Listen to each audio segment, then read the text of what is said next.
साथ कुछ ऐसे लोग जुड़े हैं स्टूडियो में जो इस तरह की हैकिंग का शिकार हुए हैं। हम उनकी प्राइवेसी का ख्याल करते हुए उनकी पहचान में हम आपको नहीं बताएंगे, हम सिर्फ उनके पेशे से आपका परिचय कराएंगे, जिससे कि आपको समझ में आ जाए कि किस तरह के वो अनुभवी हैं, किस तरह का उनका प्रोफेशन रहा है और उसके बावजूद वो इस तरह की हैकिंग का शिकार हुए। दो खास मेहमान मेरे साथ में हैं, दीपिका सिंह है और सचिन देड़िया साहब है, जो दोनों ही जाने माने साइबर एक्सपर्ट हैं। आज हमने उन्हें इसलिए बुलाया है कि वो इस तरह के पूरे मामलों में हमारी मदद कर पाएँ। और साथ में हमारे साथ तीन खास ऐसे मेहमान हैं जिनके साथ में इस तरह की हैकिंग हुई है। सबसे पहले आपका परिचय करवाऊं एक रिटायर्ड सरकारी कर्मचारी से जिनकी उम्र है 66 साल। दूसरे हमारे आईटी प्रोफेशनल है जिनकी उम्र है 45 साल। और सबसे कम उम्र वाले 37 साल के हमारे साथ एक मेहमान है जो प्राइवेट सेक्टर के एम्प्लॉई हैं।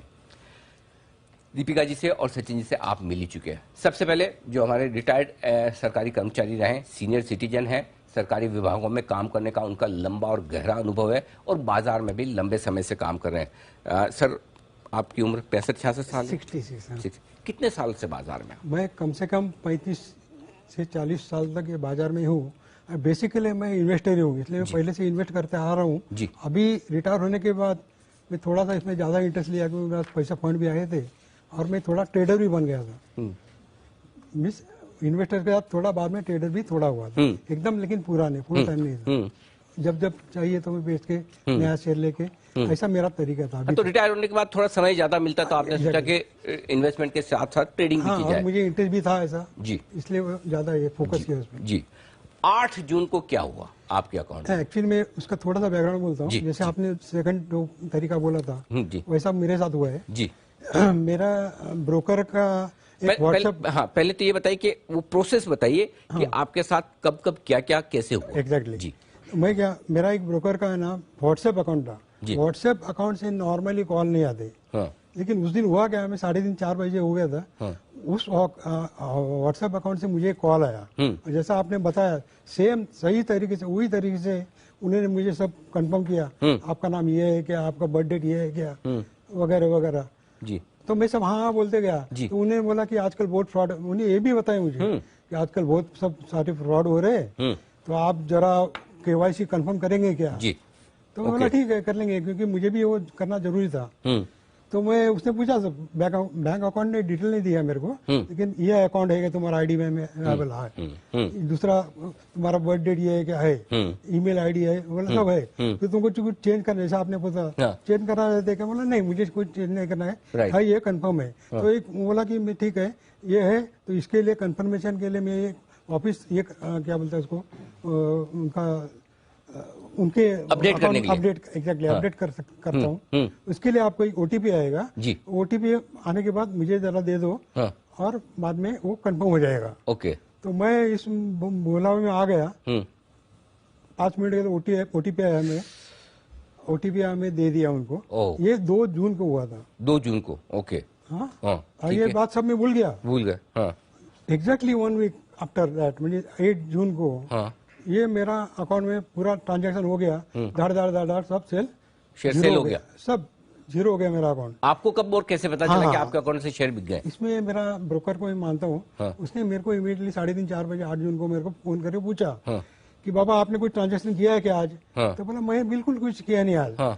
तो नहीं आपका ट्रांजेक्शन, बहुत ट्रांजेक्शन दिख रहे हैं, ये आपके क्या आपके नाम से हुए? बोला बिल्कुल किया नहीं, आप एक काम करो इसको ब्लॉक कर दो। बोला अच्छा। तो उन्होंने इमीडिएट स्टेप लिया। उन्होंने पहला अपना बीएससी या एनएससी को, उन दोनों को उनको बताया कि ये ट्रांजैक्शन सही नहीं है जी। उसी के साथ उन्होंने ना उसी दिन शाम को पुलिस को कंप्लेंट कर दिया साइबर सेल में। इसके से हुआ क्या कि वो ट्रांजैक्शन अभी भी होल्ड पे है। ओके। अभी और थोड़ा सा मेरा जानकारी, ये तो शेयर बिका, हाँ शेयर तो बिक गया आपके अकाउंट से पैसा, लेकिन इसके अलावा क्या आपके अकाउंट में कुछ शेयर भी खरीदे गए? तो वो सेकंड पार्ट में बताता हूँ, थोड़ा जो मेरा जानकारी उससे बताओ जी, कि जो मैं बेचता हूँ उसके इमीडिएटली 100% तो मैं खरीद नहीं कर सकता हूँ। करेक्ट। उसका 30% जो है वो ही ले सकता हूँ। तो उन्होंने वो पेनी अकाउंट, जैसा आपने बोला पेनी अकाउंट लिया, उस टाइम वो पेनी अकाउंट की कीमत थी 35 रुपीज। ओके, 35 रुपए कोई पेनी स्टॉक खरीदा। हाँ जी। और जब मैं पुलिस स्टेशन एक टाइम मुझे गया था तो वो अकाउंट की कीमत 15 रुपये हुई थी तब तक, बस। हाँ 15 क्या, और अब मेरे ख्याल से और कम हुई है, क्योंकि मैं उसमें जानकारी नहीं लिया था। 9 रुपए हाँ, हाँ। तो वो 60% उन्होंने वो ले लिए। बाकी के 40% में क्या हो गया कि वो पैसा मेरे को एक्चुअली मुझे आना चाहिए था, लेकिन उसमें से भी थोड़ा पैसा मेरा ब्लॉक हो गया, क्योंकि उन्होंने क्या किया, शेयर आना ट्रांसफर नहीं किए। समझे क्या? जो मैंने सेल किए थे, ब्रोकर स्टॉक एक्सचेंज ने क्या किया, ये फ्रॉड हो गया है, उनको मालूम पड़ा, पुलिस ने जब उन्होंने बताया कि बाबा ये फ्रॉड है, तो उन्होंने स्टॉप किया। तो कुछ शेयर क्या हो गए कि वहीं पे पड़े रहे, वो नई पार्टी को गए, नहीं मुझे आए। ठीक है, तो हाँ, तो ये हो गया, और बाकी जो पैसे है ना वो थोड़े बस मेरे को मिल गए। ठीक है, तो अब आप ये कह रहे हैं कि आपके यहाँ से गलती जो हुई सबसे बड़ी ओटीपी देने की हुई, लेकिन ओटीपी देने के बाद आपने 2 जून को ओटीपी दिया और फ्रॉड हुआ 8 जून को। 8 जून को बाजार बंद होने के बाद शाम को आपको पता चला, जब आपके ब्रोकर ने आपको फोन करके बोला कि आपके अकाउंट में से तो आपने सारे के सारे शेयर बेच दिए, लगभग 1.5 करोड़ के शेयर थे, आपने सारे बेच दिए। आपने कहा नहीं, मैंने नहीं बेचे। तब अचानक से पता चला कि कुछ तो गड़बड़ हुआ है, और ये गड़बड़ी पता चलते ही आपके ब्रोकर ने एक्सचेंजेस को इन्फॉर्म किया। एक्सचेंज ने उस ट्रेड के सारे पे इन और पे आउट रोक दिए। तो जितने शेयर आपके बिके थे, उनके सामने जितने आपके खरीद दिए गए, उनका पे इन पे आउट रोक दिएगा, और बाद में पुलिस कंप्लेन हुई और ये मामला हुआ।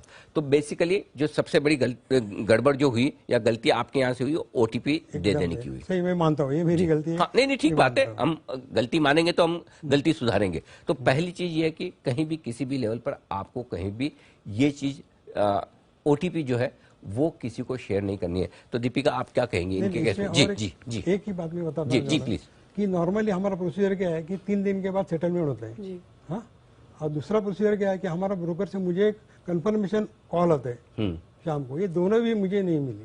अच्छा, मेरे केस में दोनों भी आए नहीं। ओके। हाँ, लेकिन मैं निश्चिंत था कि अपना मेरा अकाउंट तो सेम ही है, अकाउंट हैक नहीं हुआ है, इसलिए मुझे लगा कि जो पैसा गया वो मुझे ही मिलेगा। ओके, ऐसा मुझे लग रहा था। लेकिन बाद में जब हो गया तो मालूम पड़ा ये सब क्या क्या मामला है।